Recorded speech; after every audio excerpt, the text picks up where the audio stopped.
Preview.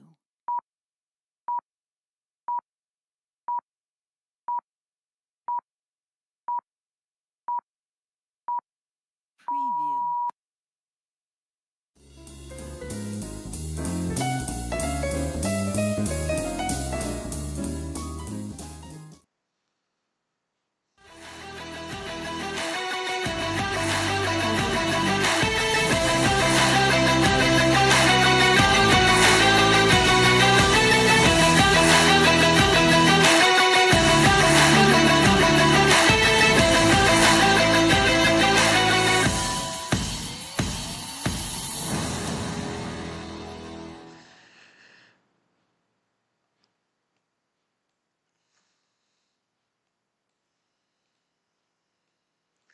Antonello Bella jsemilkom u jagħtikom merħba l-programm numru 119 mis-sensiela botta u risposta.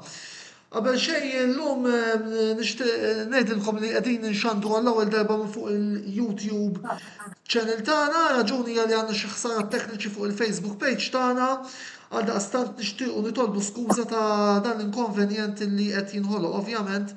Tistgħu tgawdu l-programm, forsi għandna xi ftit settings li mhux qegħdin f'posthom. Imma issa naraw kif se nirranġaw. Illum għandna programm ħamim li daqs bajda qabel xejn. L-ewwel kollox insellem lil Joseph Magri li qiegħed magħna. Joseph insellem lek. Nsellem lek Antonello, nsellem il-Rodri, nsellem il-Zakari. Għanna wkoll il-Karl Parnis li l-lejla ser ikun qed jagħmel rwol differenti minn dak li mdorri naraw jagħmel bħas-soltu dan għaliex Karl il-lejla ser ikun qed jaġġornana fuq il-logħba Roma Como mis-Serje Taljana. Karl insellem lek. Buonasera, amici della Camera Sportiva, għax istat niġej bil-Milan hekk qed inħossni. Terġax tmur, terġax tmur. Ħanejdlek Magri onestament kif ħass rajt il-lasta tas Sassuolo, dak manjan ħanejdlek Santo subito, Santo subito. Nixtieq nsellem lilek Antonello, nsellem il-Joseph Magri, il-kandidat il-ħabib tagħna Rodrik Zerafa u l-Zekkeri Brinkat. Buonasera kollha, għadni kif ġej minn Milan ara, ma konx naf laħni labutni għax didda l-aħħar dara għax kukol nibqa' sa Ruma ta' billi naraw l-oboħra Ruma. L-iskora s'issa ddew kważi 16 minuta u l-iskor qed jaqra Roma xejn, Como xejn. Nispera li Roma napprofittaw miż-żelqa ta' Milan u nieħdu 3 punti għax dal-aħħar il-punti fil-lig ma ħadniex. Ħadna ġiex telfiet, waħda mmeritata man-Napli mal-oħra mal-Como. Skużawni mal-Cagliari Away ma ħassejt nix nagħmilna l-impenn tas-soltu, imma dak huwa s-sabiħ tal-futbol. Ħallikom mhux se naħdilkom iktar ħin. Buonasera, nispera li kif ħan intervjeni ma jmurx ikun xi Niko Paz ġieħ il-bambin illejla. Mhux tilqata' lil orta, għandi 47 sena. Pellegrini qed naraw dil-azzjoni Hermoso, ċans fallu tar-Roma. Ħallikom. Grazie Karl. Kif qed intaraw Karl Parnis ser ikun qiegħed ukoll jinterrompina kull meta jkun hemm xi bidla fl-iskor fil-logħba Roma Como, hemm ukoll il-logħba Manchester United kontra Bournemouth għaddejja bħalissa 5 minuti logħb xejn b'xejn. Ovvjament se nkunu wkoll qed naġġornawkom fuq din il-logħba anki permezz tal-produzzjoni tagħna. Sfortunatament jidher li hemm xi setting li jew għadni ma drejtix għal kollox għal kummenti imma kull min jixtieq jgħid tiegħu jista' jagħmel dan billi ħalli messaġġ fuq il-Facebook page tagħna u ikun hemmhekk nippruvaw forsi b'xi mod niġbru l-kummenti. Insomma, ejja ħalli naraw naqra it-temi tal-programm tal-lejla daqstant inħallu fidej l-announcer tagħna Janika Rabinet biex tgħidilna ftit il-lejla fuq x'ħan nitkellmu. Janika fidejk. Temi ewlenin għall-programm tal-lejla. Punti maqsuma bejn Mosta u Żabbar St. Patrick. Bidla teknika fiħdan Naxxar Lions. Sunderland ikomplu jissoprendu. Mela, kif qegħdin taraw, illum se nkunu qegħdin niffukaw fuq il-Kampjonat Malti u il-Kampjonat Ingliż. U llum fejn jidħol il-Jowħelt Malta Premier League xtaqt illi nagħtu naqra fokus partikolari lejn il-sitwazzjoni fil-kampjonat tal-aħħar 6. U għal dan il-lejla magħna għandna l-uffiċjal għal komunikazzjoni ta' Zabbar St. Patrick, Rodrik Zerafa u l-kaptan ta' Mosta Zekeri Brinkat li nixtieq nirringrazzja tal-lejla u ġabhom ukoll jattendu għal dan il-programm. Mela, nagħtu naqra ħarsa lejn ir-riżultati li kellna fit-tmiem il-ġimgħa appuntu mill-kampjonat tal-aħħar sitta li l-lejla se nkunu qegħdin niffokaw fuq ukoll Gżira United 3 Naxxar Lions 1, Hibernians 1, Tarxi Rainbows xejn, Mosta 1, Zabbar St. Patrick 1. Dan ifisser il-klassifika attwali tara l-Hibernians u Gżira United 19, Zabbar St. Patrick u Mosta 12, Naxxar Lions u Tarxi Rainbows b'6 punti. Joseph, qabel xejn, forsi neħdu naqra il-kummenti tiegħek fuq is-sitwazzjoni f'dan il-kampjonat qabel ma nibdew nisimgħu wkoll minn il-mistidna tagħna. Mela, ħan nitkommentaw fuq l-ewwel sitta u anke fuq l-aħħar sitta. Fuq l-aħħar sitta llum ħanifukaw. Mela, ovvjament jidher li wkoll hija taqtieħa interessanti, hemm taqtieħiet interessanti, ovvjament naħseb kulħadd għalkemm ma konx preżenti l-logħba bejn Ħażabbar u Mosta nemmen li kienet logħba li setet tmur il-ġiex naħat, nemmen li kien hemm chances fejn fallew ukoll il-ġiex timijiet, ġifieri, u li qed nara hija jekk m'iniex sejjer żball, forsi jistgħu jikkorreġuna sħabna u hekk is-sena l-oħra kemm Mosta u kemm Żabbar kienu top 6. U vera. Ija. Ħażabbar le? Ħażabbar kien hemm dik il-logħba ta' Għawdex illi kien hemm xi inċidenti fiha li kien ġara u spiċċajna li aħna ġejna mal-bottom 6 fil-waqt li Mosta kienu mat-top 6. Ekku, all right, set niftakar. Sorry, Rodrik, ma niftaħlek ferita ta' ġifier. Għaddiet. Eżatt, dak ma passi fil-mjaffajt li ġu fil-futbol. Le, ġifi, ovvjament, naħseb però Mosta Ħażabbar jista' jkun li forsi minn kif qed nara jiena huma ġiex timijiet li naħseb nemmen li għandhom is-sandi ħanerġgħu narhom fil-tim għax huma ovvjament rajna l-itnejn li huma fis-sajf li għaddamlu merkato tajjeb. U ġifieri huma ġiex timijiet li salvaw nemmen għandu ħafna ħbieb minn Ħażabbar ibda l-President l-Avukat Kevin Degwara. U hemm ukoll xarlin fil-Kumitat tal-Mosta ġifieri u jgħidu li hemm ġiex kumitat li jaħdmu ġifieri nemmen illi ovvjament jiena onestament stennejt li ħanerġa' nara l-Mosta u Ħażabbar ukoll mat-top 6 ġifieri. U mbagħad però ovvjament ħanitkellmu fuq top 6 mingħajr ma niftaħ feriti ta' ħadd. Naħseb il-problema għandha tkun li wieħed iħares lejn it-tim ta' Hibernians illi fil-li huwa tim illi dejjem jiġi tal-kampjonat f'daqqa waħda t-tieni sena konsekuttiva spiċċa barra mit-top 6. Ġifieri wieħed irid jistudja sew naħseb is-sitwazzjoni ta' Hibernians u x'qed jiġri fil-kamp ta' Hibernians. Naħseb jiena rridu nammettu naħseb orrajt jgħid li s-oħra ma nafux l-FA Trophy, però jekk naraw iċ-ċirkostanzi kif kienu rebħuha ġifieri ma naħsibx illi l-affarijiet lej il-ħibs mhux billi ngħidu ma waqajna qatt orrajt tajjeb imma però jibqgħu sejrin b'dan ritmu nemmen li fi żmien qasir ħibs ukoll ħajgħaddu minn dak li għaddew il-belt. Tajjeb ħafna. Mela ħalli nisimgħu naqa' l-ewwel kumment ukoll mingħand il-mistednin tagħna. Issa però nifuka fuq l-istaġun tagħkom in ġenerali u mbagħad nitkellmu fuq temi oħrajn as we go along matul il-programm. Zekeri, tibda inti? Mela. Le, aħna nitkellmu fuq l-logħba ta' Ħażabbar. Nistħa nitkellmu fuq l-logħba ta' Ħażabbar, imma nistgħu nitkellmu fuq l-impressjoni tagħkom fuq l-istaġun tagħkom in ġenerali. Fimni dal-istaġun naħseb kienet daqsxejn naqa' differenti mis-soltu bejn is-sena l-oħra u ta' qabel ġejna f'pożizzjonijiet vera tajbin. Fl-sena l-oħra speċjalment ġejna l-ewwel round ġejna mat-top 6. Kif ukoll mat-tieni round ġejna mat-top 6. Dis-sena jisna għadna ma sibni saqajna mal-art. Għadna jisna rridu iktar naqta barranin ta' kwalità iktar aħjar. Nemmen jiena. Rodrik? Fil-verità, naħseb li Ħażabbar St. Patrick kien sissa l-istaġun huwa wieħed illi xtaqna li jkun aħjar.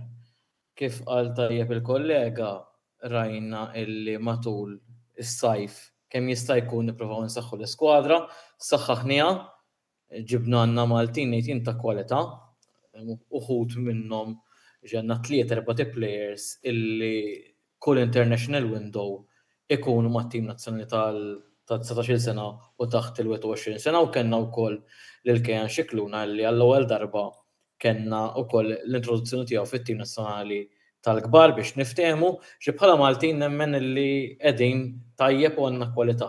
Fejn jitlu barranin nemmen illi nistgħu nkunu aħjar u ma neskludix illi fit-trasferiment fis-suq ta' trasferimenti ta' Jannar ikollna xi changes ukoll fejn jitlu l-barranin.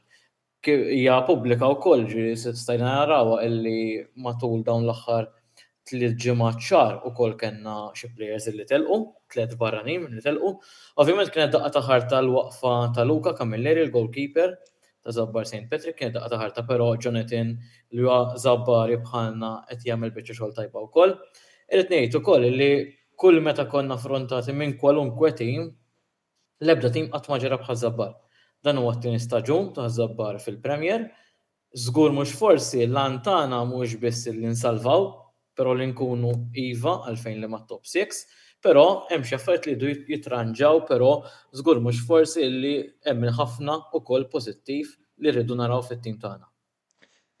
Qabel xejn ukoll nixtieq nieħu naqra 5 sekondi biex nawgura il-President ta' Żabbar St. Patrick, l-Avukat Kevin Degwara li sbaħ xewqat felu żmienu illum mit-tim tal-Kamra Sportiva kif ukoll naħseb fisem il-ħafna parti ta' Żabbarin illi fl-amministrazzjoni l-ġdida qegħdin jaraw ukoll prospettivi sbieħ. Kevin huwa personal li wkoll jista' jikkonfermanna l-ħabib tagħna Rodrik li l-ewwel nett Rodrik nawguralu fil-karriera tiegħu politikament ukoll. Naħseb Rodrik naqblu li kemm ilu Kevin mal-parti ta' Żabbar naħseb hemm ċertu entużjażmu ilu ma jkun hemm snin illi fil-kontu tilagħbu fis-second daqqa speċjali tilagħbu fl-ola diviżjoni. Attenzjoni Joseph ippermetti li ftit għandna bidla fl-iskor ġewwa Old Trafford ma Diallo jiftaħ l-iskor għal Manchester United kontra Bournemouth. Manchester United 1, Bournemouth xejn 13 minuta logħob, Joseph Market tista' tkompli. Eżatt.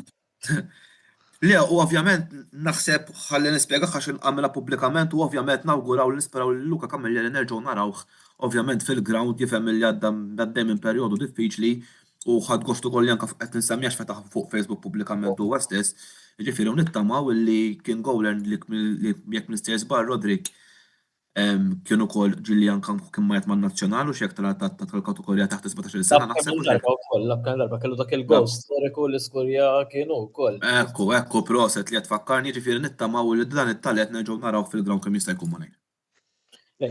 Kif fuq Kevin naħseb Dr. Degwara ġab animosità ġdida li ħaż-Żabbar u rġajna bdejna naraw li Żabbar St. Patrick il-brio li nafu noħolqu fil-verità aħna Żabbarin lura fil-ground juri jekk xejn Dr. Degwara u issa anke għax irrid ngħid li Dr. Kevin Degwara issa huwa l-President Onorarju Ryan Otto li huwa l-President attwali, però ovvjament b'sinerġija bejn it-tnejn u l-bqija tal-Kumitat naħseb illi iva hemm ċertu entużjażmu li qed juri. Dak l-entużjażmu issa rridu naraw li dak l-entużjażmu fil-backroom biex ngħid hekk fl-amministrazzjoni jirrifletti wkoll fil-ground kif diġà qed jagħmel, però ċertu li nistgħu nagħmlu ħafna ħjar ukoll. Tkellimna fuq l-ambizzjonijiet Żabbarin nixtieq ukoll forsi ngħid naqa' kemm tgħid fuq l-ambizzjonijiet Mostin li l-konsistenza tagħkom Zekeri ippremjatkom għal sena wara oħra biex iżommu postkom mal-kbar. Iva, aħna dik l-ewwel aim li nagħmlu, nippruvaw li dejjem nżommu ma' top 6, imma kif għedlek dis-sena ma nnexxilniex nagħmluha fl-ewwel round. Nisperaw li jinnexxilna niġu ma' top 6 għat-tieni round.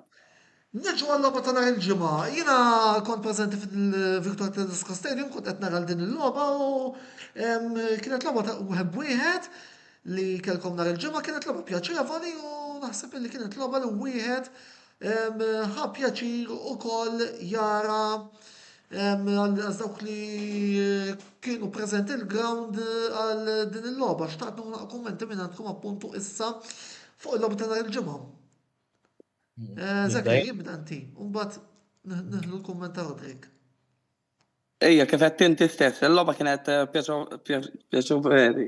Kienet kombattuta wkoll ħaż-Żabbar ħarġu vera tajjeb fl-ewwel ħaf, nista' ngħid ħadulna l-ewwel ħaf. Ma mbagħad xin dħalna għat-tieni taqsima, xin sibna l-gow aħna minna dak il-gow ta' Simon Zibo. Isna badna ritmu tagħna. Kellna ċansi sieħ oħrajn ukoll lejn l-aħħar tal-free kick ta' Giancarlo li stajna ġejna minn fuq. Ma l-pija bħala logħba kienet tajba immens. Naqbel ma' Zekeri, Antonello, kienet logħba kombattuta ħafna, ġifieri jekk tara l-azzjonijiet li kien hemm kif qal tajjeb Zekeri, l-ewwel ħaf naħseb jien kien dominanti minn Ħażabbar, però t-tieni ħaf Mosta għamlu l-okkażjoni u kienu tajjeb ħafna. Ovvjament ma nistax ma nfakkarx il-gowl jagħmel Jurgen Piżani, ġmil ta' gowl. Kien gowl mill-isbaħ. Bissi l-emenija li huwa xellugi minn barra l-kaxxa, ballunetti joqmos, first timer, naħseb kellu l-ingredjenti kollha li jagħmel top corner, l-ingredjenti kollha li jagħmel gowl mill-isbaħ. Ġifieri Jurgen naħseb jien għalkemm beda tista' tgħid meta kien ġa beda l-istaġun, beda jerġa' jitrejnja minħabba kwistjonijiet li kien hemm u li aħna kburin li Jurgen reġa' jinsab fl-iskwadra tagħna għamel biċċa xogħol importanti, però rrid nirrimarka li l-logħba li għaddiet Żabbar St. Patrick's kellna fil-ground 4 barranin biss.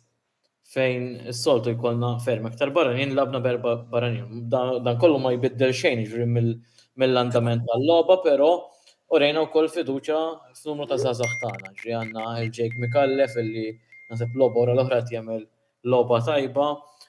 U da ikompli juri li għandna x'nagħmlu. Stajna ngħid jien fl-ewwel ħaf għalaqnija b'aktar minn gowl wieħed l-ewwel taqsima u kienet tkun ferm aktar attela għal Mosta, però dak huwa l-futbol kif tkellimna bejnietna nemmen illi għamna l-ewwel ħaf tajb it-tieni ħaf stajna ħriġna aħjar, però kienu ferm aggressivi aktar Mosta. U dan ukoll mingħajr ma rridux ninsew illi intom Rodri kellkom il-diversi players fosthom il-kaptin Gambarte Nieqes. Ekku, Gambarte huwa naħseb playmaker eċċezzjonali, playmaker li nħass wieħed mill-aqwa ngħid jiena fil-fema tiegħi tal-kampjonat Malti. Kellna parti hekk ukoll lil Fontanella illi kien ftit ma jiflaħx ukoll għalkemm daħal lejn l-aħħar tal-partita. U ovvjament kellna plejer li kien wieħed mill-main starters sal-lob ta' qabel Abu Dumbuja illi issa m'għadux jifforma parti mill-iskwadra ta' Żabbar. Però dan kollu ma jqtanniex qalbna, hemm plejers tajbin, hemm plejers żgħażagħ nerġgħet il-Maltin naħseb huma eċċezzjonali u konfidenti li dak li urejna ma' Mosta b'mod speċjali fl-ewwel ħaf nistgħu nruh ma' timijiet oħra. U għadu li jissodisfakom fid-dawl anke tal-klassifika li rajna? Jekk ikolli nitkellem minn naħa tiegħi ovvjament u l-istess Mosta għandna l-istess punti.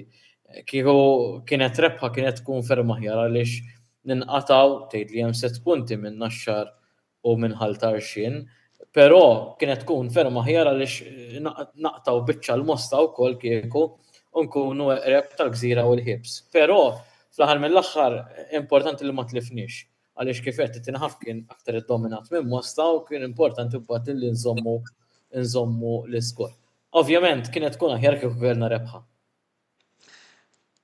Tanti ħora aħna l-istess ħaġa li kif għadna dak punti taqta' aktar il fuq u minn ma t-timijiet tisfel. Kun isekna aktar on the safe side. Sekku bħalissa l-għanna septa żewġ timijiet Antonello huwa dak illi mill-aktar fis possibbli nserħu rasna li salvajna mill-aħħar żewġ postijiet u ġifieri nħarsu l-qudiem għal mbagħad around li jmiss. Naqbel. Mela, matul dawn l-aħħar 24 siegħa wkoll kellna bidla teknika fil-kamp ta' Naxxar Lions fejn George Vella tar riżenja tiegħu u llum it-tim Naxxari ħatar li Winston Muscat bħala il-coach tagħhom. Muscat li qed jirritorna fil-dan it-tim Naxxari wara li jagħmel perjodu bejn l-2011 u l-2014 imexxi dan l-istess tim.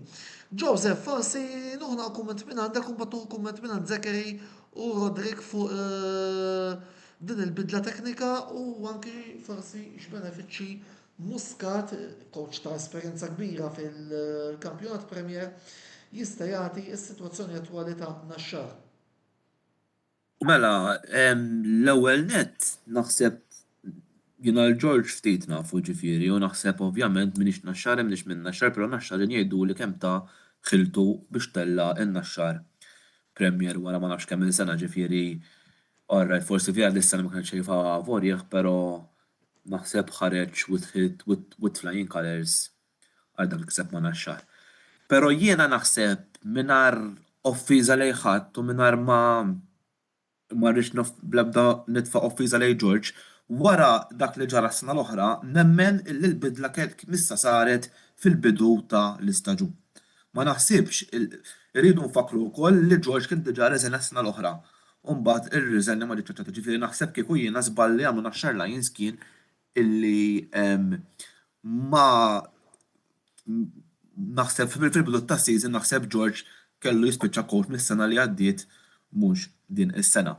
Issa fuq ta' Winston Muscat naħseb kull l-ewwel qed insellmulu nawgurawlu minn hawn, naħseb Winston kulħadd jaf il-sena l-oħra daħal naħseb meta t-tim ta' Ħamrun ma kienx daqshekk fażi tajba, ġifieri ma kienx il-Ħamrun ta' snin ta' qabel u bil-mewġ kollu kontru jirnexxielu jġib il-11 il-kampjonat fl-istorja tal-Ħamrun. Ġifieri naħseb jiena bħalissa Winston Muscat kif jgħidu l-Ingliżi huwa the right man at the right time at the right time. Issa, ovvjament mhux ħanistenna li jirbaħ illik bin-naxxar għax kważi impossibbli. Però nemmen illi jekk jimxi bl-istess karisma li mexa mat-tim ta' Ħamrun, nemmen illi jista' jkun li s-sena d-dieħla nerġgħu naraw in-naxxar fl-ogħla diviżjoni. Kumment minn għandkom, Rodrik Zakari fuq din il-bidla teknika. Zakar nibda. Winston, bħala coach naħseb li huwa coach determinat. Bħala coach jiena personali joġobni u nemmen naħseb li ħajkun hemm effett tajjeb minn naħa tiegħu. Jiena naħseb Joseph naħseb għamil analiżi tajba ħafna, ġifieri tittara il-Ħamrun Spartans kif ħadhom u meta ħadhom u kif irnexxielu jbiddel ir-rotta tat-tim. Jiena l-ħaġa nsellem il-coach Winston għaliex jiftakarni għadni tifel u nsertajt tal-istess età tat-tifel tiegħu Brandon u l-ħabna l-futbol flimkien u naf kemm coach Winston huwa coach dedikat, coach b'esperjenza, coach bi kwalifiki illi jista' jagħmel differenza għal din it-tim. Naħseb Coach George kien hemm ċertu animożità wkoll bejn it-tim l-amministrazzjoni u. Ġifieri George naħseb irnexxielu jġib lil naxxar fl-ogħla diviżjoni fejn kienet remota illi nerġgħu naraw xi darba l-naxxar f'dik fl-ogħla diviżjoni tal-futbol. Malti irnexxielu jżommhom mhux għal sena waħda u ovvjament naħseb illi forsi ħassuha bitqila illi iwaqfu din relazzjoni bejn il-klabb u l-coach. Però ċert li coach Winston se jġib l ħaġa kif jagħmel kull coach anything, ħajġib ċertu tama ġdida f'Naxxar Lions, però apparti minn hekk bl-esperjenza tiegħu li għandu ma' bosta temijiet żgur li se jkun qiegħed janalizza d-difetti li għandhom Naxxar jindirizzahom b'mod speċjali matul Jannar iswaqt is-suq ta' trasferimenti u ċert illi kif dejjem kienu Naxxar Lions ċert ħajbqgħu jkunu ta' sfida għal kull tim. Tajb ħafna, mela, ma nafx Karl Pajnis x'qiegħed jismana bħalissa. Karl, jekk qed tismana, forsi tixtieq tagħmel intervent qasir rigward is-sitwazzjoni attwali fl-Olimpiku. Mela, is-sitwazzjoni attwali s'issa li għadhom għaddew 37 minuta. L-iskor għadu xejn b'xejn ma jiena nara fuq l-IPTV, jiġifieri sakemm m'għandek xi aġġornament inti naħlu. Jiġifieri tkun xluċċello del mal-awgurju għax l-Inter taqgħu Serja B. Minix ħanamel spoilers, Karl, fidejk. Le, ara, sissa għadhom xejn b'xejn ma qed jilagħbu tajjeb ħafna, il-Como wkoll qed jiddefendu tajjeb ħafna, ġifieri imma l-futbol dak li l-importanti ħanejdlek. Taf kif nirraġuna, jiena r-riżultat sabiħ finalment fuq dak terbaħ it-tazzi u dak jod. Biss once li nara li hemm l-impenn. Qed jilagħbu tajjeb mhux bħal meta logħbna mal-Kaljari xejn kienu qishom zombi, jiġifieri li tlifna meritatament. Bħalissa qed nilagħbu tajjeb ħafna għaw il-Kaljari fuq l-attakk. Bidlu wkoll plejer il-Kaljari minħabba li weġġa' Il-Como. imma s'issadna xejn b'xejn. U ħajatu throw-in kważi fejn il-kaxxa il-kbira tar-Roma. Ejja talla l-fuq morru l ġieħ il-bambin. Ok, grazzi Karla lissa, mela. Għax mux ta' qoddim nies waqt il-lob. Indaħlu klura iżjed tard. Joseph, Ciao, guys.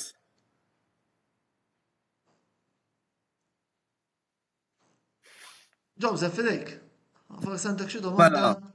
naqa mistoqsi ta' għadġiex kollegi għawek. Mela, ħanibda minn Zekeri. Zekeri jett nara naqa r-riżultati li kellkom dis-sena. U kolleġini jekk sejjer żball għandkom 3 rebħiet u 6 telfiet li tafawkom barra mit-top 6 li mhux tafawkom ma rnexxilkom tilqu naħseb tragwartakom kelli tiġu top 6. U dikon saqsejta l-istess. Taħseb illi wasal iż-żmien li issa li forsi ħammorru għal-wafqa jkun hemm bidla fl-istaff tekniku ta' Mosta li ma jibqax Mario Muscat? Naħseb qed insaqsik ta' għax irridu ngħidu kif inhi ir-riżultati ma tantx qed jiġu. Le, such coach Mario jagħmel ħafna magħna mal-players u hekk jaf kollox fis-sens li ilu hekk minn is-sejjer żball xi 5 snin magħna, il-5 staġun jew 6 staġun magħna, hekk minn is-sejjer żbaljat. Jien nemmen l-iktar li nemmen il-kwalità tal-barranin li nġibu aħna. Kwalità ta' barranin li jkunu tiġib barrani biex jgħin. Mhux eżatt il-Maltin irdu iktar jagħmlu mill-barranin. Mhux għax dan imma inti barrani għalhekk qed iġġiebu biex jgħinek iktar, biex jtik dik il-push iktar. Ma memx għalfej li bħala staff tekniku nemmen li all right ħelin. Imma kif ġifieri il-problema ta' Mosta jista' jkun li forsi kif tinżlu l-istaff tekniku qed li huwa tajjeb sewwa. Sewwa. Ovvjament ħanqod fuq il-kelma tiegħek għax ma nkunx fil-ground ta' Mosta u ma nkunx naf x'qed jiġu għall-Mosta. Però allura l-problema jista' jkun li qiegħda li forsi it-training huwa tajjeb però x'kien tinżlu fil-ground forsi ma jkunx hemm il-komunikazzjoni bejnietkom il-players u jista' jkun mhux jiġu ċertu riżultati. Dik il-main problem li iktar naħseb li nemmen li għandna. Għandna l-Brażiljani, għandna Afrikani, Brażiljani ma jifhmux bl-Ingliż, Afrikani ma.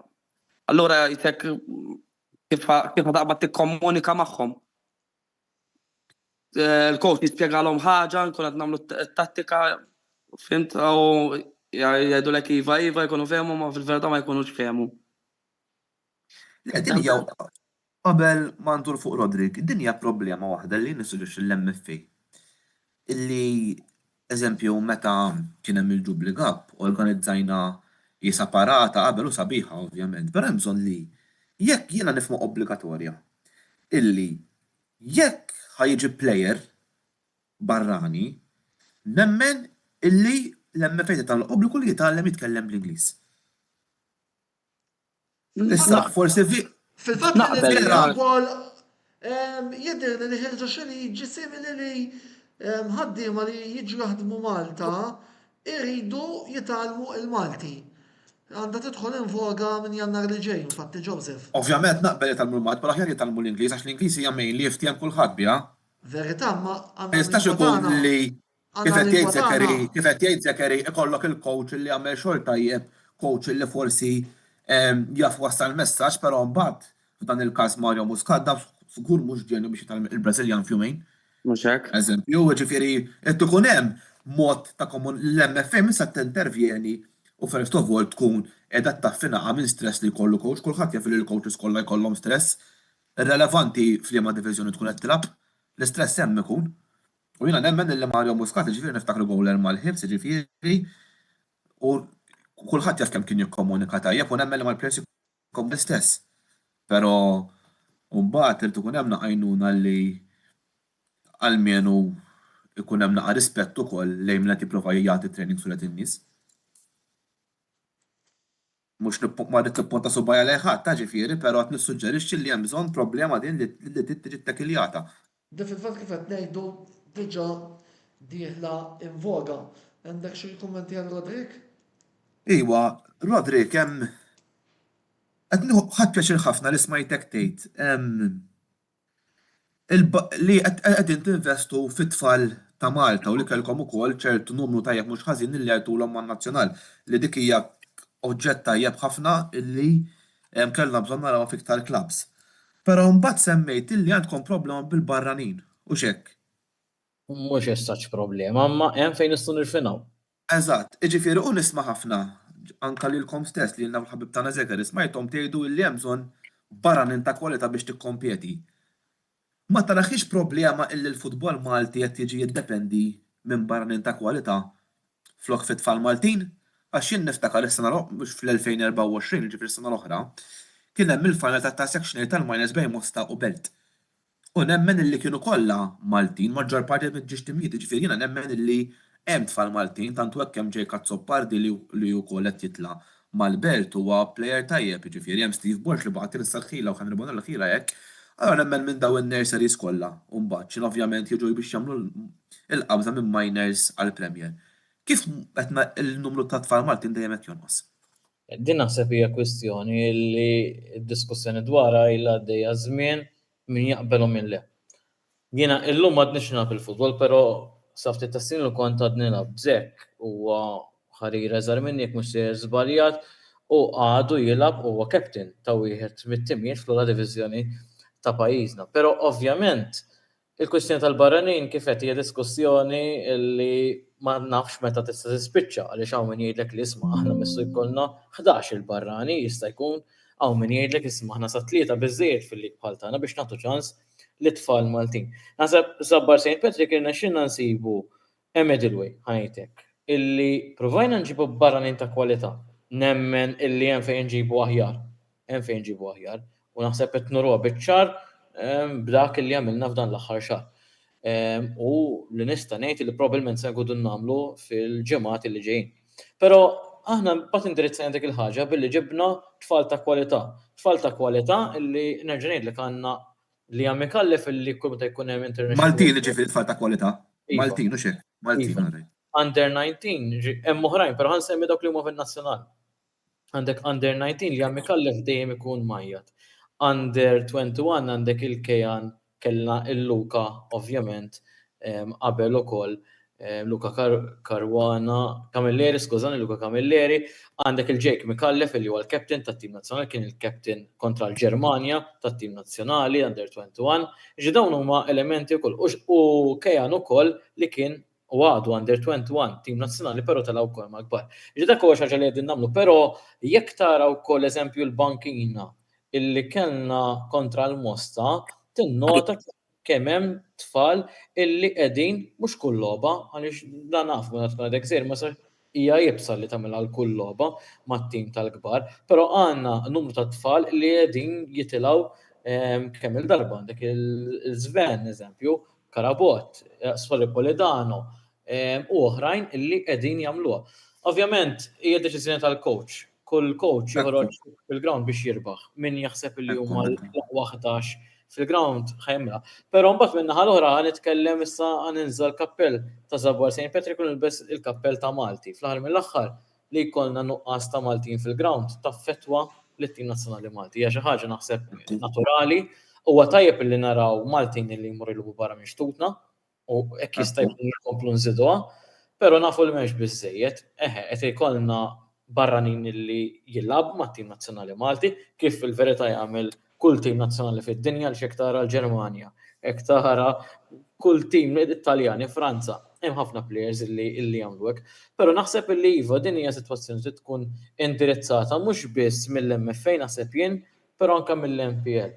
Illi dawn iż-żgħażagħ Maltin jekk mhux se jsibu l-ispazz tagħhom fl-MPL, irdu jmorru għaċ-Challenge League. Il-Challenge League huwa it-tieni l-aqwa nista' ngħid lig fil-pajjiż.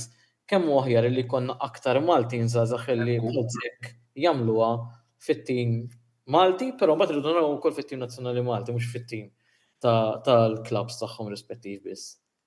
Nixtieq nisma' kumment minn għandek fuq dan id-diskors qabel ma mmorru għall-aħħar item u eventwalment tar-reklami.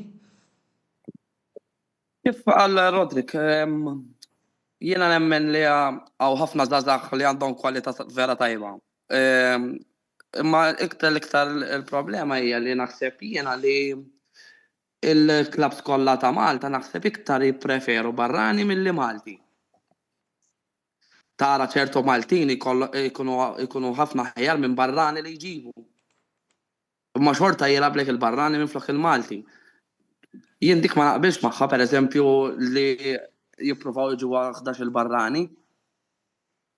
Mbagħad fejn tarahom il-Maltin fil-first. U hekk tarahom fil-first ħajġu ħajtulhom man-nazzjonal. Zakari minuta manna l-Karl Parnis li daħal Karl?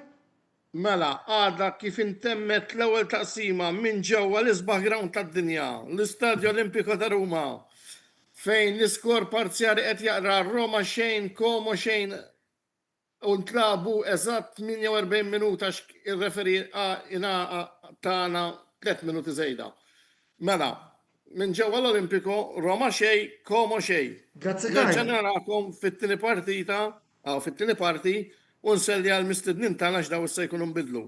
Grazzi Zekeri u grazzi l-ħabib tagħna Rodrik. Buonasera u notte.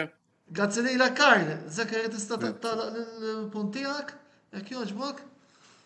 Kif kont qed ngħidlek ma naqbilx magħha jiena li jkunu aktar barranin mill-Maltin għax hekk illum il-ġurnata stess ftit tara Maltin li jilagħbulek Premier, aħseb wara tgħaddi bil-11 il-barrani il-Maltin kollha jispiċċaw jilagħbulek fil-first. Jiena Anton l-ħaġa li ħanejt, Rodrik semma punt tajjeb. Nesa il-kappell ta' Zabbari u libes il-kappell ta' Malti. U ħanżid biċ-ċoħra ma li qalu u naħseb ħajqblu miegħi kemm Rodrik u kemm Zekk. Jekk eżempju għalla ħares qatt toħroġ l-MFA toħroġ regola illi tista' jilagħbu 11 il-barrani, ħan nistaqsi domanda. Il-punt tan-nurseries x'ħajibqa'? X'ħajkun? Għalfej kulħadd jaf il-ħabib tagħna Karl jiġġitant bit-tfal tiegħu, bit-tifel tiegħu, naf ġenituri klijenti tiegħi li jħallsu flus, ammont ta' flus biex it-tfal tagħhom jibqgħu jinvestu. Fit-tfal tagħhom għax it-tfal tagħhom kollhom ħolma jlagħbu l-futbol. Dik hija domanda iktar nsaqsuha naħseb il-kbar tal-Olimpija li xi darba. Ekku, u ħaġa oħra hija illi jekk ħanibqgħu b'dil-mentalità. Fl-ewwel nett naqbel ma' Zekeri illi waħda mill-problemi hija li ċertu barran li jiġu mhumiex ta' kwalità u ta' livell daqs il-Maltin. Dik hija waħda li naqblu fuqha. Però jekk ħanibqgħu sejrin b'dir-rata, mela inti kulħadd jaf illi timijiet li huma ta' livell għoli, eżempju bħal Belts li ma ħisfurjana, kulħadd jaf illi l-fit tan-nies li ħadd tkun naqra wara minn taħat ieħor. Sewwa? Allura bażik. U le, qed titkellem fuq il-maġġoranza. Eżax tara klassifikazzjoni ta' sezzjoni A, Birkir Kara u l-Ħamun qegħdin fin-naħa t'isfel. Ekku, iva, però bħala nejser jisom batek. Allura, jekk eżempju ikun hemm missier għall-argument qed iħallaslu 300 euro fis-sena fi lit-tifel. Jien għadna naħa jekk ħanqostu bil-banin qisu il-missier tal-ġenitur qisu qed jaqbad 300 euro u jitfaħħal letteralment dawn id-drejn. Għax it-tifel tiegħu mod jasal imkien. Jiena sa ftit ta' xurilu kont għadni nikkoċja. Naħseb apparti milli kien. Inti kont maħaddik li Rodriku. Ekku, ħajwaqqafni Antonello ma naħseb. Jew le. Sibtom skurjaw il-Bermit. Bekk sibtu Le. Però ekku, infatti skurjaw il-Bermit b'wieħed issa jiskurja semen joffri 40 minuta. Manchester United wieħed Bermit wieħed Rodri, kumment, għasira x'wasalna biex tal-qola għal-parti. Ekku, jinkod nikkoċja. James sajdu li qed ukoll mill-production qed itina dawn l-aġġornamenti. Kont għadni nikkoċja sa ftit ta' żminilu qabel li daqsxejn l-irwol għall-kumitat u l-lena tiegħi kienet illi nara żagħżugħ illi jagħmel pass il qudiem. Pass il qudiem mhux biss għaliex aħna forsi nitkellmu fuq il-futbol biss bħala pass il qudiem fil-lob kalċistiku, però anke biex isir raġel aħjar fl-aħħar mill-aħħar. U kif qed tajjeb inti jekk ħanaslu f'punt fejn dan il-pajjiż żgħir illi m'hawnx wisq minn fejn tażel kemm għandna ħafna tfalet jilgħu, però in-numri huma li huma. Illi aħna nippermettu li jkollna 11 barrani fil-ground, il-mistoqsija hija waħda naturali li Għajjem Joseph u anka Zek fl-aħħar mill-aħħar fejn ħajlabu l-Maltin, x'in ħanġu għat-tim nazzjonali Malti, x'ħankunu għedin nagħmlu, b'min ħankun qegħdin nilagħbu. U naħseb dik l-MFA u anka l-MP rridu jżommu għadha xejn f'moħħhom. Sewa wis, mela, nixtieq li għandek iktar ħin biex nitkellmu ma sfortunatament il-ħin għal din l-ewwel parti tal-programm skada. Għal daqstant nixtieq ngħid grazzi lil Zekeri u lil Rodrik tal-li lejlu ġabu jinaqdu magħna matul dan il-programm. Ovvjament nawguralhom sewa l-festi li ġejjin kif ukoll il-kumplament tal-kampjonat jalla wkoll ikollna opportunitajiet illi nerġgħu nistednukom bħalma stedinnikom illum u wkoll policy tal-klab tal-paġna tagħna li fejn jista' jkun nagħtu naqra spazju lil kulħadd. Mela, immorru għal waqfa qasira ta' riklami. Jien Antonella nixtieq ngħid grazzi Żjak u grazzi Rodrik u ninaqat miegħek nawgurahom il-festi tajba. Rodrik ovvjament nawguraw għal l-ambizzjonijiet politiċi tiegħu wkoll u ovvjament nawgura l-kumplament tal-istaġun tajjeb il-ħażabbar u ħalusta. Tajjeb wis, u b'daw il-kummenti ta' Joseph Magri marwa reklami kif nitlu l-għattin parti jidħol Roberto De Brincat u nibdew nitkellmu fuq il-Premier League Ingliż. 4 minuti kemm nieħdu tazz-silma u nerġgħu nkunu magħkom. Ibqgħu magħna.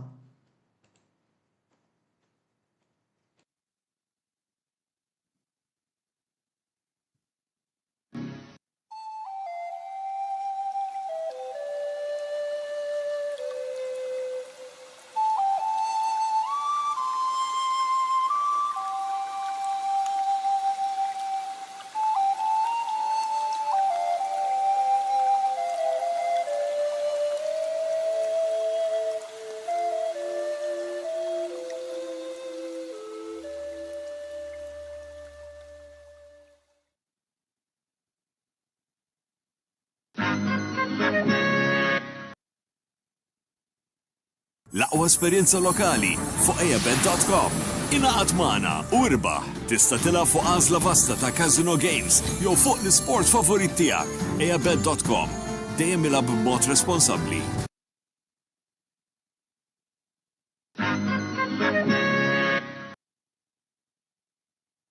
Wasal eluq żmien ommok, missierek, jew xi ħadd minn tal-familja, għandek xi okkażjoni jew xi attività mal-ħbieb u trid issib restorant tajjeb bikel ġenwin u prezzijiet qalbut ta' kulħadd, post wieħed għandek issib El-Katalan tax-Xajra fejn issib għażla vasta ta' pizza, pasta, grills u aġin f'atmosfera b'element familjari. Għal bookings ċempel fuq 21 800 997 jew żur is-sit tagħna għal iżjed informazzjoni. El-Katalan, il-ristorant għalik.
eabet.com.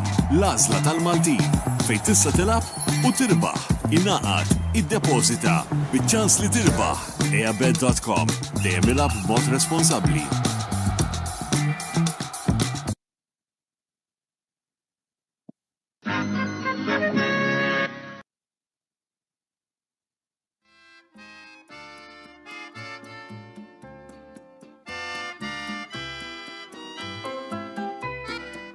Tiraħħal parti jew?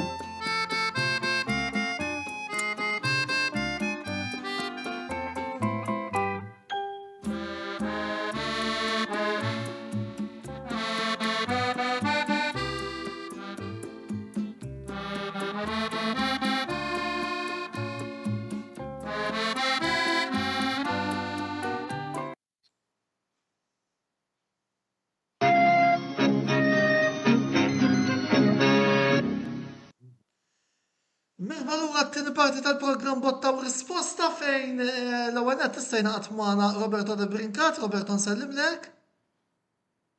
Nsellimlek Antonella.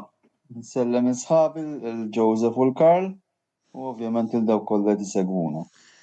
Mela, nimmaġina li fl-Olimpico il-logħba għadha fil-ħin tal-mistrieħ United u Bournemouth għadhom 1-1, però llum ukoll komplew il-logħbiet minn ġewwa Alexandra Palace f'Londra fejn bħalissa hemm il-kampjonat tad-darts. Ir-riżultati li kellna wara nofsinhar jaraw fost l-oħrajn rebħiet għal Brendan Dowling, Mensur Suljovic u Peter Wright.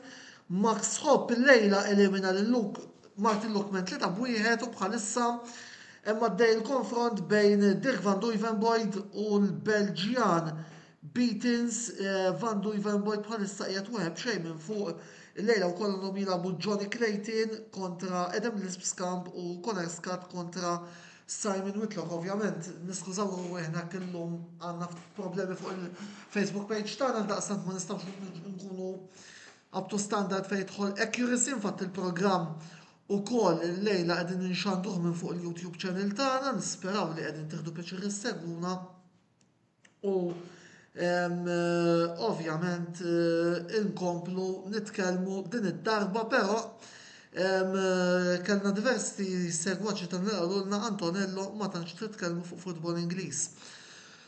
U għadaqstant l-lum ħassejt li kellna niddedikaw parti mill-programm il-Premier League u s-situazzjoni illi qegħdin fiha bħalissa timijiet naraw naqx riżultati kellna matul appunto tmiem il-ġimgħa fejn rajna l-Arsenal tirbaħ 2-1 mal-Wolves, Brentford Leeds 1-1, Fulham tirbaħ 3-2 għand Burnley, Chelsea 2 Everton xejn, Crystal Palace xejn, Manchester City 3, Liverpool 2 Brighton xejn. Bħalissa mill-logħba Manchester United Bournemouth qiegħda 1-1, Nottingham Forest 3 Tottenham Hotspur xejn, Sunderland 1 Newcastle xejn, West Ham United 2 Aston Villa 3. Fid-dawl ta' dan għandna appuntu din il-klassifika. Attenzjoni, Manchester United jiskurjaw il-gol ta' 2-1 propju qabel tmiem l-ewwel taqsima. Casemiro jiskurja l-gol ta' 2-1 għal daqstant it-tim ta' Ruben Amorim fid-dawl ta' din il-klassifika jekk jirbaħ din il-logħba jilħaq liċ-Chelsea fir-raba' post b'28. Għandna l-Arsenal b'36 qegħdin l-ewwel, City 34, Aston Villa 33.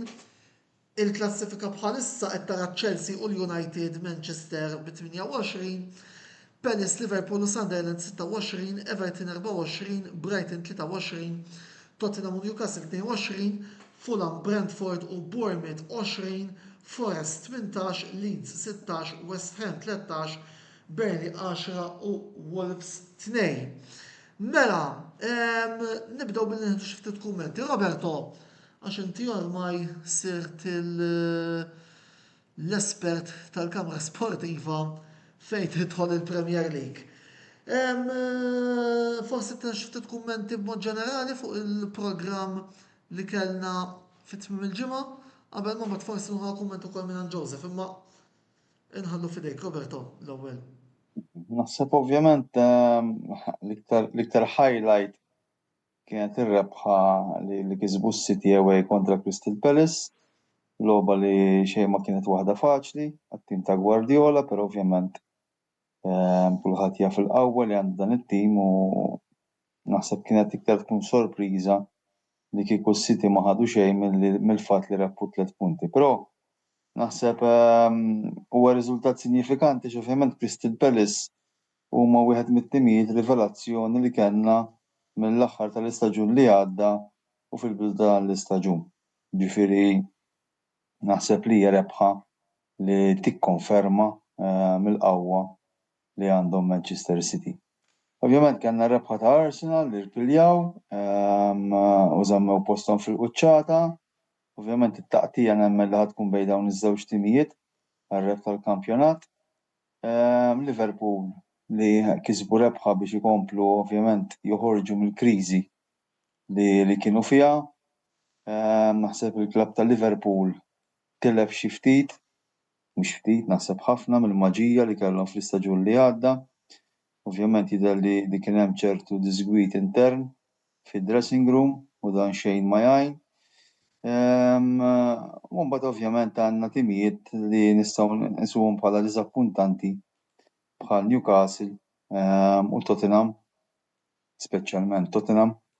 Newcastle forsi jistgħu jistrieħu fuq l-iskuża li tilfu l-attakkant prolifiku li kellhom, ma dik ovvjament taffetwa għalkemm ovvjament coach tajjeb ikun kapaċi xorta waħda jidentifika replacement għat-tali plejer, però ovvjament dan it-transfer ta' Isaac seħħ fl-aħħar mumenti ta' transfer market allura forsi ma kienx hemm il-ħin biżżejjed biex Newcastle jiksbu plejer ta' livell bħalu.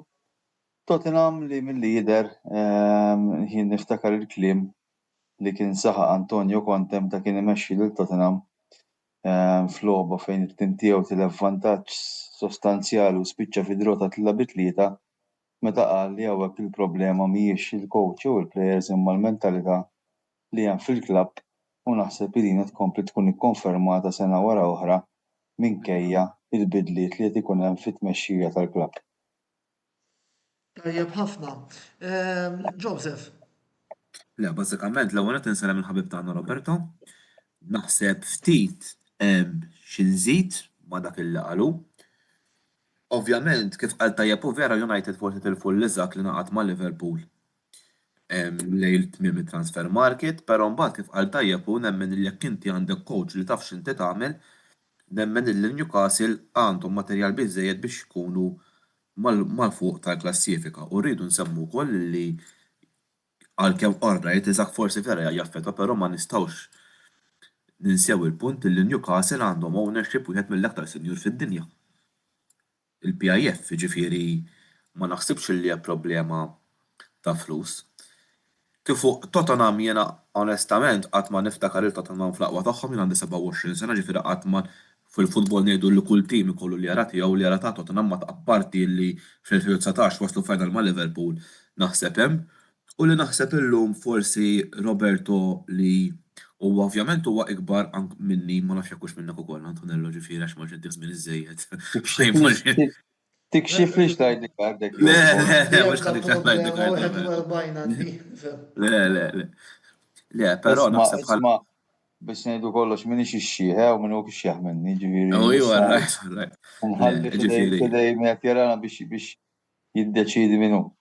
Eżatt, ġifieri, però li nixtieq forsi Roberto jista' jtina background jiena naħseb issa vera forsi rebħu, però naħseb Liverpool nefqu knisset madwar nofs biljun it-transfer market li għadda u issa forsi vera kellhom il-mew ta' Diogo Jota u nemmen illi mentalment affettwathom xi ftit, però jiena ma nafx x'qed jistennew biex itemmu l-kuntratt jew ineħħu lil Arne Slot mit-tmexxija tal-klabb. Għax wara dak il-budget kollu jiġulek daw ir-riżultati, ma naħsibx li qed jaqta' figura tajba m'għandux skuża li ma ġabrux biex jilgħab. Naħseb jiena issa forsi Roberto coach jaf jispjega aħjar, forsi sejjer żbaljien jista' jkun imma. Jiena semmejna tinsemmu l-argument tal-coaches. Roberto ġa missu ftit dal-argument li xtaqt inqajjem. Biss jidher li l-parti ta' Tottenham diġà tilfu l-paċenzja ma' Thomas Frank u xi ħaġa li qed tiġini f'rasi bħalissa huwa l-fatt li wara Pochettino Tottenham naħseb din hija l-ħames jew sitt bidla li jagħmlu. Mourinho, Conte, Postecoglou, issa Frank. Jiena personalment nemmen li hija kwestjoni li ġejja mis-sidin Daniel Levy għalkemm jidhirli illi kellu iwarrab ma nafx Roberto, inti bħala coach kif tista' tqis il-fatt illi ġa Thomas Frank is-supporters ta' Tottenham ishom tilfu l-paċenzja minnu. Fimni, il-riżultati ma tantx iltuh raġun u ġifieri inti coach jiġi ġudikat fuq ir-riżultati.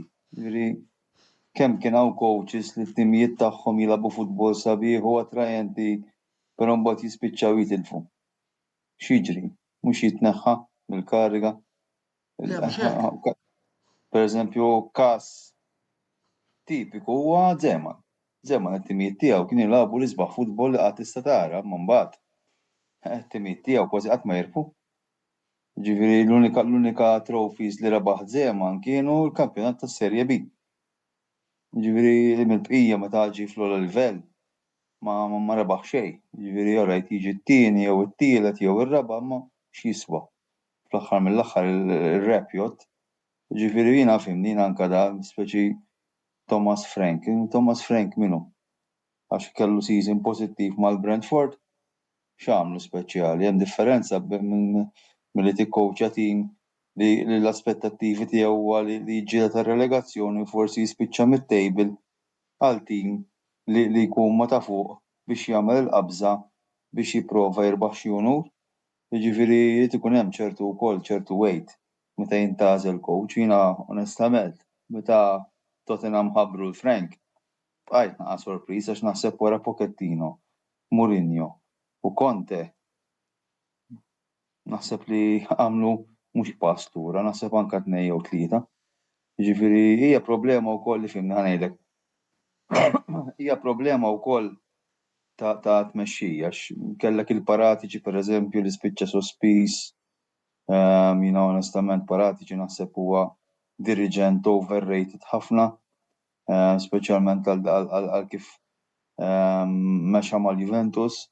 Ġifieri huma affarijiet li ovvjament 1+1=2, ġifieri naħseb it-tmexxija bil-għaqal kapaċi taraf li m'għandu jkun dak il-manager ideali għall-mentalità u għall-kultura li jkollu l-klabb u ovvjament irid ikollok il-paċenzja għax tanti manager jiġi ma' klabb mhux ħajaqbad jirbaħ from day one, speċjalment jekk ikollu bżonn ibiddel mentalità fid-dressing room. U coach irid ikollu żmien. Nieħdu każ tipiku huwa ta' Amorim. Amorim fil-bidu naħseb kien viċin ħafna li jitkeċċa.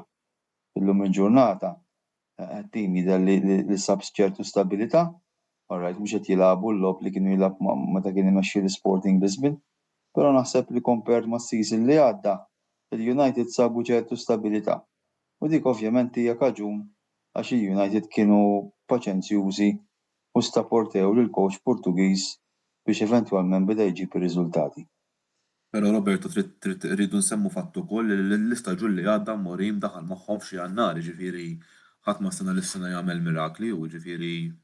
Le, ma Joseph ħanajdlek, jiena s-sena l-oħra meta tkellimna fuq United u fuq Amorim, kont l-ewwel wieħed li kritikajtu għal fatt li da ġie ma' klabb ġdid u prova jimplementa s-sistema li kienet ta' suċċess li kienet juża ma' Sporting Lisbon.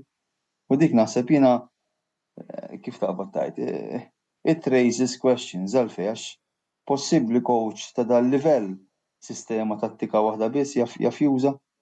Jien nistenna li coach ta' dal livell ikun flessibbli u jkun prattiku kemm jista' jkun.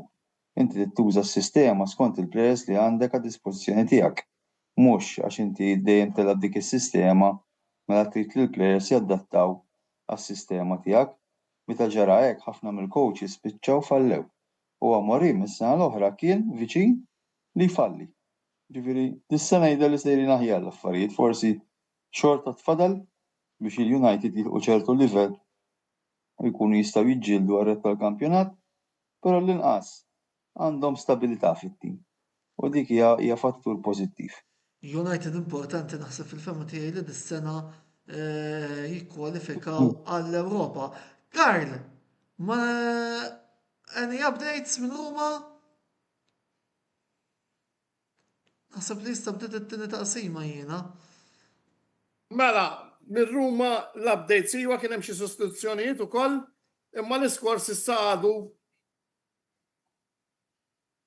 xejn b'xejn, skużani waqaf ta' xkellhom attakk il-komo u ħassejt l-orta id-dur. Buonasera Bert. Buonasera, jdu ngħidu wkoll li Roma kellhom komu ħassel fit-tal-minuti ilu. Iva, ma kien offside laqas qatt insemmiha l-kronika la kien ċar, ma kienx hemm kontroversja. aħna ngħidu kollox ħalli kulħadd ikun jaf x'qed jiġri u minuta b'minuta. Jisna kif kien dak it-Taljani jew gol minuto per minuto. Tutto calcio minuto per minuto. U mela, grazzi Kyle, nistennew li jekk kollok xiktar Min aġġornamenti. fomok l-allam, arfid fil-watu 9 minuta. Jekk jiskurjani Kopazz tittajja, te? Ciao. Saħħa, ta' minn nisemmi u koll, għet nsemmu tutto l-kalċu minuto per minuto, għal minn apparentesi zejra, jista' jkun il-ġimgħa d-dieħla jkollna xi ħaġek. Imma fuq iħna nitkellmu fl-aħħar tal-programm. Lura fuq il-Premier League. Xi ħaġa oħra li qed ħansejħu laqtitni ħafna dan l-istaġun, anke fil-fatt bħalissa d-dejjin qegħdin ukoll bħala Kamra Sportiva nagħtu l-awards għal din is-sena, awards li se joħorġu fil-31 ta' Diċembru u meta konna qegħdin ngħaddu nominations wieħed mill-membri tal-production tagħna James Hyde li wkoll nixtieq insellem u nirringrazzjax fil-fatt illum u wkoll qed jgħinna fil-aġġornamenti ta' United Bournemouth issuġġerixxa is-Sunderland u suġġerixxa l-Crystal Palace. Sunderland xtaqt nitkellem fuqhom timpromoss, naħseb ħadd ma stenna illi ser ikunu fil-pożizzjoni li qegħdin attwalment ukoll il-Black Cats qegħdin fiż-żona Ewropa akkontrarju ta' Newcastle illi qegħdin fin-nofs. Joseph, naħseb illi Sunderland huma waħda mis-sorpriżi pjaċevoli illi għandna din is-sena. Le, ekku, ġifieri bażikament kif qed inti għadhom tajjeb tilhem bħalissa jinsabu tmien post b'seba' rebħiet u ovvjament mill-ftit li forsi segwejthom inċerta logħba li kienu tilfu, onestament insejt min kien it-tim. Ukoll kellhom azzjonijiet li setgħu skurjaw, ġifieri naħseb qegħdin naraw ċertu grinta minn dan it-tim li għadu kemm ġie promoss, ġifieri u dak huwa sabiħ tal-futbol. Ġifieri li għadek kemm tikla u qed taspira li tkun fl-Ewropa, tajjeb illi f'kull lig ikun hemm tibqa' Sunderland illi puts another team in the race. Imma minnaħa l-oħra temmen illi Sunderland finalment jistgħu jagħmluha għall-post fl-Ewropa. Ħanejlek Antonello, jiena nimxi logħba b'logħba ovvjament għandi klassifika qudiemi Sunderland qegħdin 26 punt flimkien ma' Liverpool u Crystal Palace, ġifieri bejn Sunderland u Chelsea li qegħdin ir-raba' post hemm biss 10 punti. Ovvjament imbagħad tittara r-reaction kif ħajkunu fil-konfronti diretti hu. Qed insemmu Chelsea. Xi ħaġa li forsi ma nafx hekk nistgħux naraw naqa' fuqha. Enzo Maresca illi wara l-konferenza stampa ta' wara l-logħba kontra it-tim kontra l-Everton għalilna dawn kienu l-48 sija illi kemm ili manager ta' Chelsea. Roberto, ma nafx hekk tistax. Naħseb li huwa sinjal li l-vażun beda jixxaqqaq. Jiena per prinċipju personali meta nara li vażun qed jixxaqqaq ma nippruvax insewwih imma narmieħ għax ovvjament ixqu jerġa' joħorġu kemm issewwihom. U naħseb li daw id-dikjarazzjonijiet ta' Maresca li ejja niftakru li bħala plejer minn dejjem kien magħruf għal karattru splussiv li kellu, ma naħsibx li issa huwa manager inbidel, ġifieri naħseb he's very outspoken bħala persuna, ma joqgħodx jomoda u naħseb li ovvjament daw id-dikjarazzjoni xejn ma niżlu tajjeb mal-administration ta' Chelsea u ma nkun sorpriż li fl-aħħar tal-istaġun Maresca jtemm l-avventura tiegħu ġo Stamford Bridge. Minnaħa l-oħra Liverpool lura rep kontra Brighton ironikament minn mindu ir-Reds ġew jilagħbu f'Milan kontra l-Inter ishom qamu mill-mewt. Fimni, kontu l-lucky charm tagħhom. Ġifieri jekk fil-każ ara naqra meta jmissna mal-Juventus ħalli forsi tkunu l-lucky charm tagħna wkoll. Jokes apart. Jiena naħseb li Slot wara t-telfa diżastruża li kellhom kontra PSV irrealizza li l-futbol mhuwiex dak tal-PlayStation. Jiġifieri, pereżempju, kienet jilgħab il-Isaac li dan ma bidiex ovvjament jipperformja kif kien mistenni. Fuq in-naħa l-oħra kellek il-Ekiteke li għalkemm hu wkoll huwa kwiż ġdid, però beda jsib ix-xibka b'mod regolari, skurjaw ir-Roma, Wesley, wieħed b'xejn. Antiċipa l-Karl li l-tim tiegħu skurjaw. Karl Parnis, Dak qed jgħajjed bħalissa mhux ħajkalkulana. Bil-Malti ngħajjat minix. Imma qedlek inbiddilej qed nara x'in fuq l-IPTV nara. Tox tagħmel, tox tgħid x'għandek id-dera x'jarrestaw xi il-bambin. Tox attenzjoni, tgħid x'għandek id-dera x'jarrestaw. Mela, Karl, kemm nagħmel aġġornament jiena wkoll Bournemouth ġibu draw fil-47 minuta Eva Nilsson. Karl, deskrivilazzjoni tal-gol. Kif qed ngħidlek hija tard jiena ta' ma skurjawx. Il-lettja. Mela, Jitfajt nara r-replays. Le, bażikament kien hemm azzjoni fuq ix-xellu cross fil-kaxxa, id-difensuri ta' Como ma klerjawx il-ballun, ballun għand Wesley fuq il-lemin xut fil-baxx u ballun fix-xibka. Tista' taqbad tajjeb.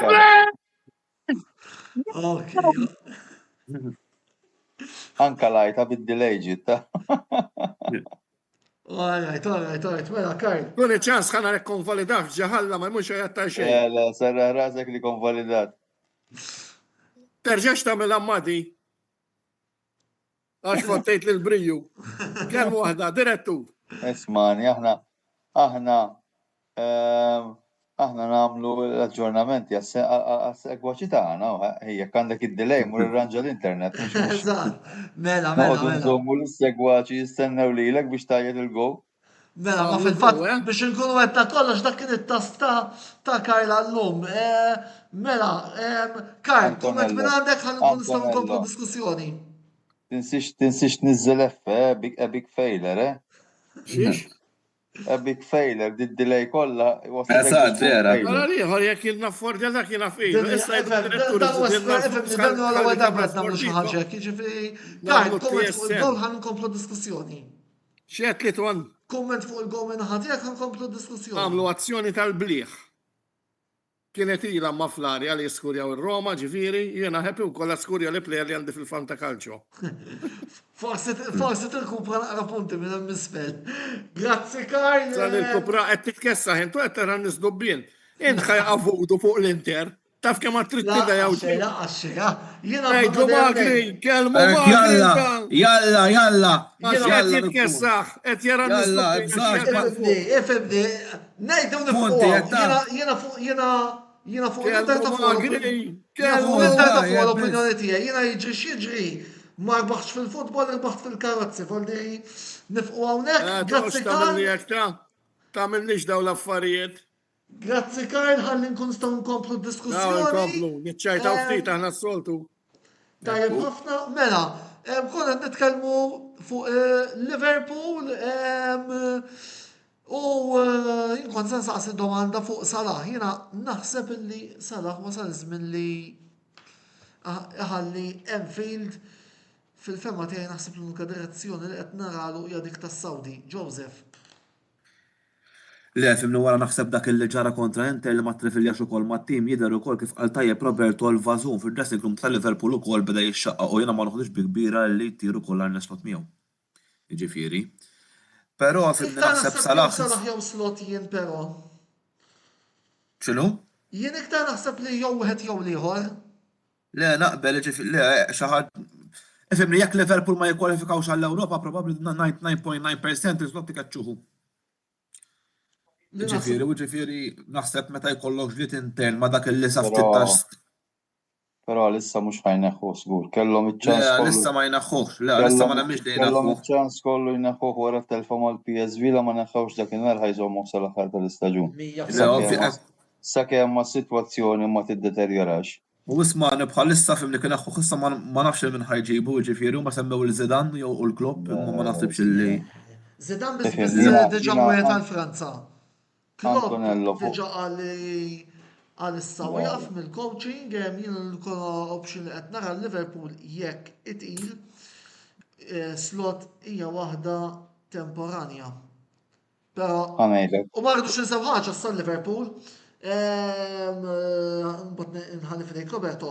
Issa għandhom xahar mingħajr Salah għax dan jgħid semma fit-tazza tan-nazzjonijiet Afrikani.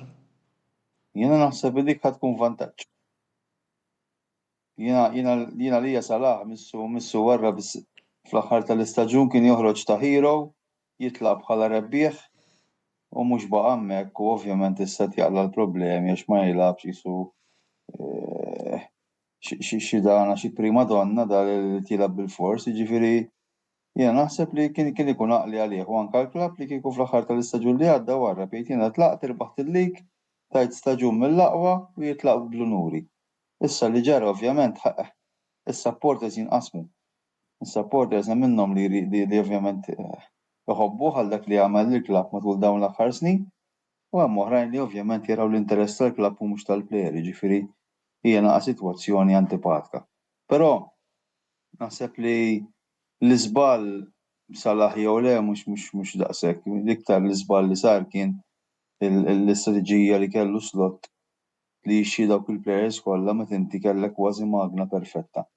Dak kull ma tilef mill-istaġun li għadda l-Alexander Arnold. Mela naraw il-Karl fl-screen Karl. Mela, mhux se nagħmel intervent biex ngħidilkom minn Ruma nbidix tiskorja jew le, biss kemm naddisi kummenta x'in qed insegwi kox qed tgħidu. Jien Skurjaw il-Bournemouth, Tavernier, Manchester United 2 Bournemouth 3. Jien nemmen l-ikbar problema ta' Liverpool mhumiex Salah imma huwa slot. Jiddispjaċini jiena Jien miegħek naqbel Karl. Jien miegħek naqbel hija Karl. slot bir-rispett kollu lejn kulħadd mhux coach tal-livell ta' Liverpool. Jien insomma biċċatin fl-Ewrop. Jien insomma biċċatin m'għandix ngħidha. Jien la insomma l-Juve, la mal-Milan qas mal-Inter. Kellek tara l-istorja kuriet fuq it-tim tiegħi għalkemm issa qed nirkupraw forsi niġu xi darba ftana, imma l-istorja kturi li jien insomma tim relattivament mhux rebbieħ. Imma bir-rispett kollu, ir-Roma ma slot ġejna 3 darbiet. Semi-final jew final, dejjem erbaħ lilu. Jiena jiddispjaċini dak slot mhux billi ġejdu ċerti supporters tal-Liverpool għax jiddispjaċini fil-futbol ma jifhmux, di immaġina jiena missier ħalli l-imperu, qed nirreferi għall-klopp, għal żarmajtu mal-ewwel. U jiena nemmen li Liverpool biex jieħdu r-ruħ iridu jneħħu l-slot għax mhuwiex coach ta' Liverpool. Jiddispjaċini dik hija opinjoni tiegħi, kultant qed jiġi riżultat li jżommu fil-wiċċ. Iżu dak li nagħmlu kull filgħodu, il-bqija bir-rispett kollu. Jiena slot ma jogħġobnix.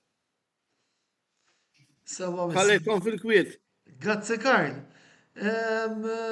Mela, aħna konna se ngħidu mela fuq il-kapitlu slot għaddejnieh mela wasalna verament lejtar fil-programm. Kull ma xtaqt nagħmel huwa illi tfadal 10 minuti forsi nagħmlu naqra preview ħafif fuq is-Superkoppa Italjana li ħajkolna minn nhar il-ħamis li ġej ġewwa l-Arabja Sawdija. Roberto, se nħallija fidejk minħabba li inti wkoll neutrali fil-kwestjoni. Fuq is-Supercup l-ewwel nixtieq ngħid li hija l-ikbar farsa li għamlu l-Federazzjoni Italjana. Jiġifieri għax hija farsa from A to Z. Ma jlabux l-Italja Bert. X'inhu? Ma jlabux l-Italja Bert. Dik waħda dik farsa. Dik waħda kien niftakar il-tlab Olimpiku. Le, ismani, Supercup għandha tkun bet tim li jirbaħ il-lig u tim li jirbaħ il-Koppa Italja. Naqbel 100%. Bravo. Naqbel 100%. Dal-ħafna lob żejjed biex iżidu l-introjtu finanzjarju dan huwa kollu farsa. Sempliċi, ġifieri jiena li hija Supercup ta' kull lig ta' kull pajjiż għandha tkun bejn rebbieħ tal-lig u rebbieħ tat-tazza. Full stop. U daqshekk. Bħala preview fimni jiena naħseb li nqas tim li hemm ta' livell huwa Bologna.